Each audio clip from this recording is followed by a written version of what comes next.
এতগুলো দিয়েছি, এগুলো যেগুলো প্রসেসিংয়ে আছে আমরা এসডিও, বিডিও এবং জিপিতে এখন এগুলো এনকোয়ারির কথা বলেছি। কাদের রিজেক্ট হলো, কি রিজনে তাদের রিজেক্ট হলো, সেই দিয়ে আমাদের কালকে একটা ভিসি হয়েছে চিফ সেক্রেটারির সঙ্গে। তারা এখন প্রতি বাড়ি বাড়ি যাদের দেওয়া হয়েছে, এক একটা ডিস্ট্রিক্ট এক একজনকে দায়িত্ব দিয়েছে যে যাদের রিজেক্ট হলো তাদের বাড়ি বাড়ি গিয়ে এনকোয়ারি করবে, তারপর ওই ফর্মগুলো ভেরিফিকেশন হবে, তারপরে তাদের অনেক রিজনে কাটা যেতে পারে, যেটা আমরা ক্রাইটেরিয়া দিয়েছি।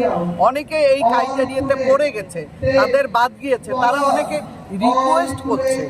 কিন্তু আমাদের সরকার চিন্তা ভাবনা করেছে প্রকৃত যারা যোগ্য সেই মায়েরা প্রত্যেকেই এই প্রকল্পের আওতায় আসবে।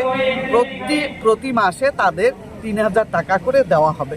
কিন্তু ক্রাইটেরিয়ার বাইরে যারা আছে তাদের তো রিজেক্ট করবে।